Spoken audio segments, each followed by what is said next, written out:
refletir sobre a função do cuidado na constituição psíquica, devemos nos atentar sobre os aspectos fundamentais para se pensar a clínica psicanalítica com crianças e seu exercício ético. Quando pensamos em ética ou em casos éticos, geralmente sua aplicação não é definitiva ou incorporada na sua totalidade para um eficaz consentimento ou seguimento. A ética possui algumas nuances que precisam ser observadas. É importante ressaltar que o Código de Ética e a legislação que norteia o trabalho do psicólogo não apresentam todas as respostas para os questionamentos sobre a atuação do profissional, já que não tem como função normatizar a natureza técnica do trabalho, e sim assegurar, dentro de valores relevantes para a sociedade, um padrão de conduta que fortaleça o reconhecimento social da psicologia enquanto profissão, além de oferecer diretrizes que balizam a atuação do profissional. Nas situações em que vários atores que vivenciam uma mesma problemática buscam pelo serviço, é importante conservar os mesmos esclarecimentos e orientações, com o intuito de minimizar a problemática e colaborar para que a melhor solução para todos seja encontrada. No que tange das responsabilidades do psicólogo, o Código de Ética, no seu artigo 1º, apresenta: letra F. Fornecer a quem de direito, na prestação de serviços psicológicos, informações concernentes ao trabalho a ser realizado e ao seu objetivo profissional. Letra G. Informar a quem de direito os resultados decorrentes da prestação de serviços psicológicos, transmitindo somente o que for necessário para a tomada de decisões que afetam o usuário ou beneficiário.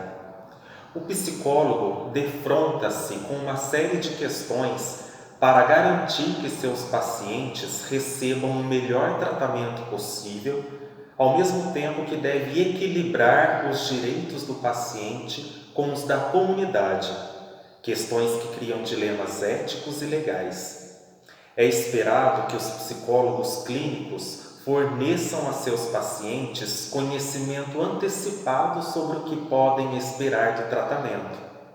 No início da terapia, os clínicos devem fornecer aos pacientes uma declaração por escrito que resuma as metas do tratamento, as técnicas que serão utilizadas, o valor do investimento e os limites do sigilo.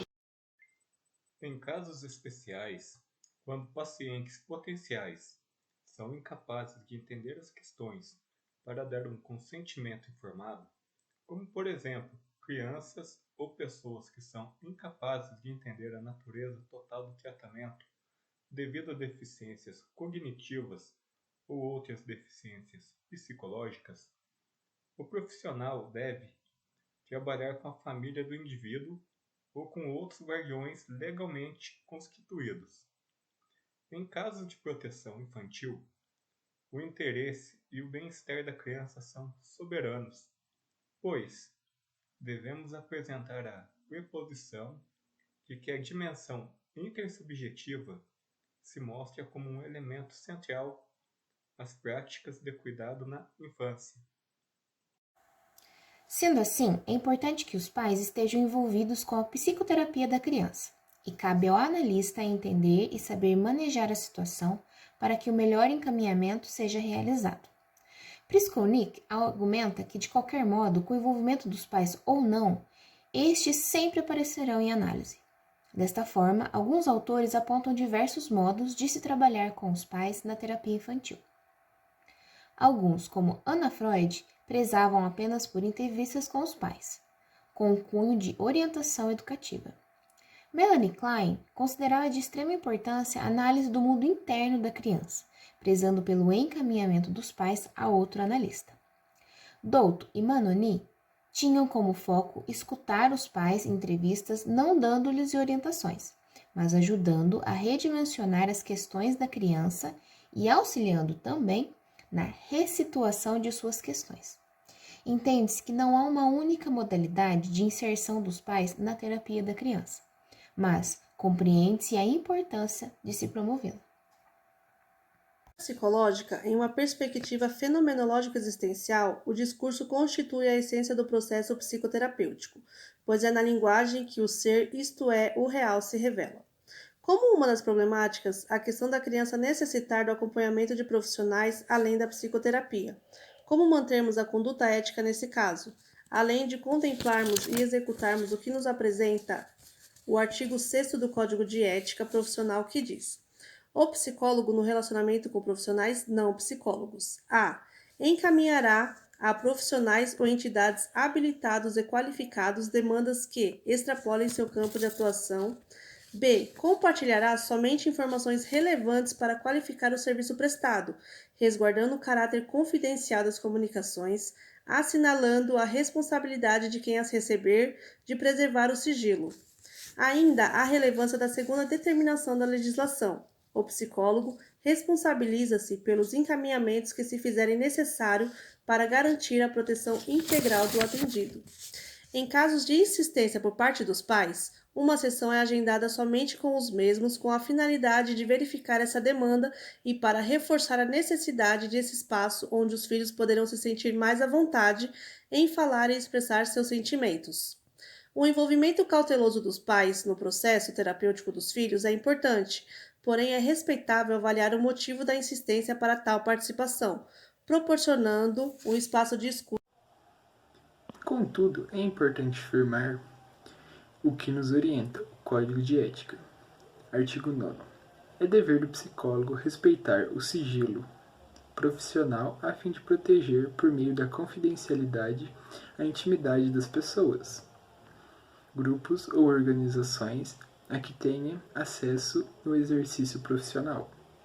E no artigo 13, no atendimento à criança, ao adolescente e ao interdito, deve ser comunicado aos responsáveis o estritamente essencial para se promoverem medidas em seu benefício.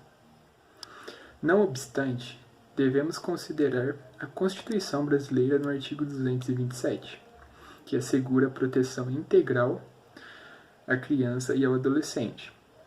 É dever da família, da sociedade e do Estado assegurar à criança e ao adolescente, com absoluta prioridade, o direito à vida, à saúde, à alimentação, à educação, o lazer, à profissionalização, à cultura, à dignidade, ao respeito, à liberdade e à convivência familiar e comunitária, além de colocá-los a salvo de toda forma de negligência, discriminação, exploração, violência, crueldade e opressão.